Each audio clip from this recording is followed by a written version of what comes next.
Assalamualaikum dear student, hope you all fine. Today we learn exercise 1.3 question number 1. The sum of three consecutive integer is 42. Find three integers. ठीक है, उन्होंने कहा है कि हमारे पास three कोई इंटीजर्स हैं, उनका सम 42 है. ठीक है, हमने वो इंटीजर्स की वैल्यू फाइंड करनी है.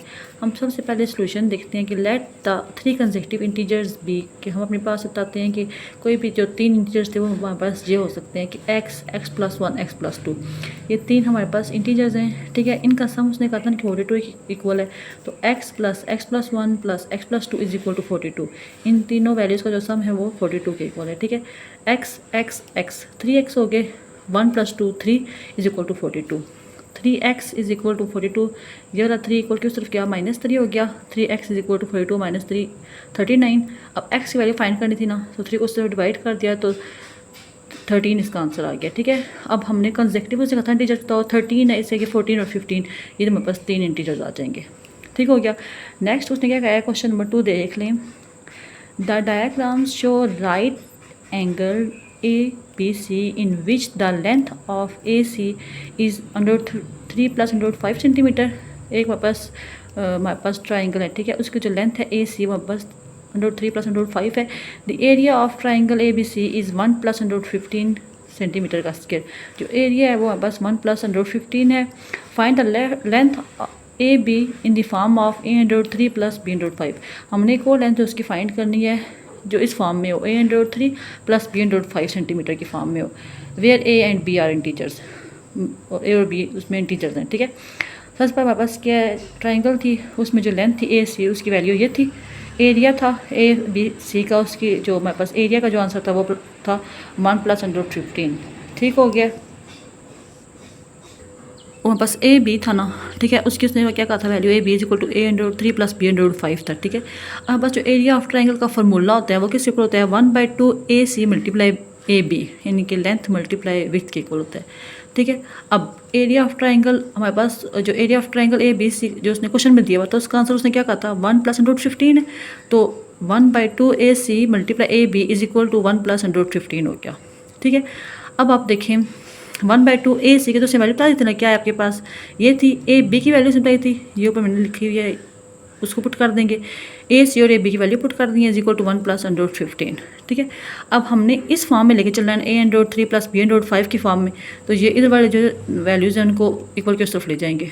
2 इधर डिवाइड हो रहा है तो जाके मल्टीप्लाई हो जाएगा, अंडर 3 प्लस अंडर 5 या मल्टीप्लाई हो रहा है वहाँ जाके डिवाइड हो जाएगा.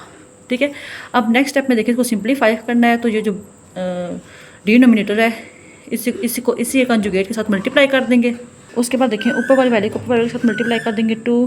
1 plus under 15 under 3 minus under 5 आपस में मल्टीप्लाई होगी, नीचे वाले वैल्यू के साथ मल्टीप्लाई होगी. अब ये फॉर्मूला बन रहा है A plus B into A minus B, इसकी जगह लिख दिया A का स्क्वायर माइनस B का स्क्वायर, तो ये इसके साथ अंडर रूट कट गया, से साथ अंडर रूट कट गया. 3 माइनस 5 इज इक्वल टू -2 और ये 2 आपस में कैंसिल हो गए, यहाँ पे माइनस रह गया, -1 रह गया था तो माइनस ये लिख दिया. -1 plus under 15 under 3 minus under 5 sorry multiply हो रहे हैं आपस में. अब क्या करोगे, पहले 1 के साथ इन दोनों को मल्टीप्लाई करेंगे, फिर प्लस अंडर 15 साथ इन दोनों को मल्टीप्लाई करेंगे. 1 से अंडर 3 मल्टीप्लाई किया, अंडर 3 आ गया. 1 से उसके बाद माइनस था, फिर 1 से अंडर 5 को मल्टीप्लाई किया, अंडर 5 आ गया, प्लस अंडर 15 अंडर 3 के साथ मल्टीप्लाई हो रहा है, प्लस माइनस अंडर 15 अंडर 5 के साथ मल्टीप्लाई हो रहा है. ठीक है, अब देखो अंडर 15 है ना, उसकी जगह 3 multiply 5 is equal to under 15, ये भी under 15, 5 multiply 3 is equal to under 15 आ गया. ठीक है, अब देखिए बाकी स्टेप वैसे ही हैं. यहाँ पे देखिए ये भी अंडर 3 है, ये भी अंडर 3 है, बस मल्टीप्लाई हो रहे थे. अंडर 3 का स्क्वायर आ जाएगा, अंडर 5 माइनस ये अंडर 5 था, ये भी अंडर 5 था, अंडर 5 का स्क्वायर ये आपस में कैंसिल हो जाएगा अंडर 3. ठीक है, अब देखिए अंडर 3 माइनस अंडर 5, यहाँ से ये आपस में कट गया था, 3 आ गया था, 3 अंडर 5 माइनस ये भी अंडर के साथ स्क्वायर कट गया था, सिर्फ 5 रह गया था, 5 अंडर 3.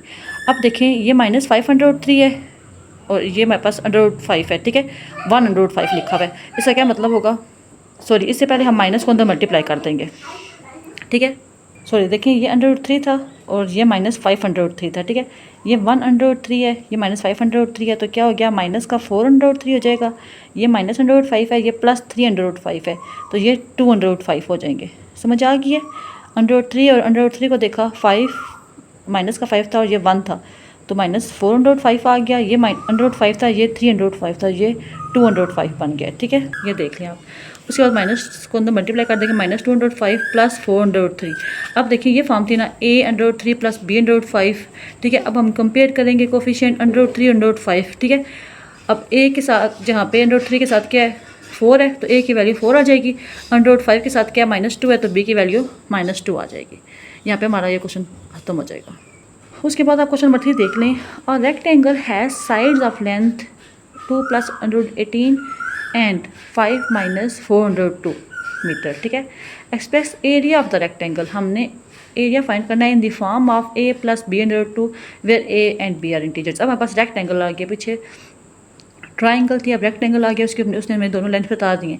इनको पहले सिंप्लीफाई करेंगे लेंथ को, देन हम इसे फॉर्मूले में पुट कर देंगे, ठीक है। फर्स्ट लाइन हमारे पास क्या है 2 + √18 है, इसको हम सिंप्लीफाई कर लेते हैं।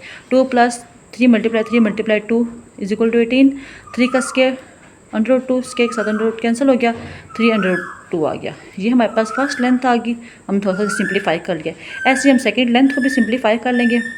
5 - 402 था, इसी को आप सिंप्लीफाई करोगे तो √2 का आपस में मल्टीप्लाई भी कर दोगे, डिवाइड भी कर दोगे, ये हमने कर दिया। अब ऊपर क्या हो जाएगा 5 - 402, और ये √2 आपस में मल्टीप्लाई होंगे तो √2 का स्क्वायर बन जाएगा, स्क्वायर साथ √2 कैंसिल हो जाएगा। यहाँ पे 5 - 4 को मैंने लिख दिया 2 का स्क्वायर, √2 नीचे 2 था, 2 1 टाइम 2, और ये इसके साथ 2 को कैंसिल कर दिया, ठीक है। अब पीछे क्या रह गया 5 - 2/2, ये हमने दूसरी जो हमारे पास लेंथ थी उसको भी सिंप्लीफाई कर लिया, ओके। अब आप देखिए कि जो हमारे पास एरिया ऑफ रेक्टेंगल का फॉर्मूला होता है वो क्या होता है, प्रोडक्ट ऑफ टू साइड को जब आपस में मल्टीप्लाई करते हैं तो उसका एरिया आ जाता है रेक्टेंगल का। तो मेरे पास एक साइड ये थी, दूसरी साइड मेरे पास ये थी, इनको हमने आपस में मल्टीप्लाई कर लिया। 2 को देखें नेक्स्ट ब्रैकेट के साथ मल्टीप्लाई किया है, प्लस 3/2 था, इसको भी नेक्स्ट के साथ मल्टीप्लाई कर दिया। 2 5 टाइम 10 माइनस, ये माइनस लिखा, 2 2 टाइम 4 4/2 प्लस 3 × 5 = 15 15/2 माइनस 3 × 2 6 √2 × √2 का स्क्वायर, इसके साथ √2 कैंसिल कर दिया। देख लें 10 - 4/2 प्लस 15/2 क्या बन गए 11/2, ये -6 × 2 12 आ गया है, -12 और 10 किए तो -2, -2 प्लस 11/2 हमारे पास एरिया का आंसर आ गया, ठीक है। क्वेश्चन नंबर 4 देख लें। Find 2 numbers whose sum is 68 and difference is 22। दो के ऐसे नंबर हम लोग लेने हैं जिनका सम जो है 68 के इक्वल हो, जिनका डिफरेंस 22 के इक्वल हो। हम लेट करते हैं x y, हमारे पास दो नंबर ऐसे हैं, ठीक है, उनका सम x + y = 68 और डिफरेंस x - y = 22। दो इक्वेशन डाली हैं, अब यहाँ से हम x और y की वैल्यू फाइंड करेंगे, ठीक है। अगर हम इन दोनों को ऐड करें, देखें ऐड किया तो हमारे पास x + y plus x - y था = 68 + 22, y और y आपस में कैंसिल हो गया, 2x = 90 आ गया, 2 वहाँ जाके डिवाइड हुआ तो x = 45 आ गया, ठीक है। अब x की वैल्यू उठाए किसी भी इक्वेशन में पुट कर देंगे। मैं इक्वेशन 1 में पुट करने लगी हूँ, इक्वेशन 1 में पुट कर दिया, x की जगह 45 प्लस y = 68, 45 उधर गया, 68 - 45 y = 23 इसका आंसर आ गया। x और y दोनों की वैल्यू हमने फाइंड कर लिया, ठीक है। क्वेश्चन 5 में कह रहा है कि the weather in Lahore was unusually warm during the summer of 2024. The TV news reported temperature as high as 48 degree. By using the formula F = 9/5 C + 32, find the temperature as Fahrenheit scale. हमें उसने बता दिया कि formula हमने ये formula use करना है, F = 9/5 C + 32, और उसने हमें बता दिया था कि जो 2024 में जो टेम्परेचर था वो 48 था, ठीक है। सी जो हम 48 पुट कर देंगे, 9 को 48 से मल्टीप्लाई करेंगे, 432 आएगा, 432 / 5 + 32 किया, इसको अपने आपस में डिवाइड किया तो 86.4 बना। 86.4 + 32 = 118.4, ये मेरे पास इसका फार्मूला आ गया, ठीक है, फ़ारेनहाइट स्केल में। यहाँ पे हमारा क्वेश्चन नंबर 5 भी कंप्लीट हो जाता है।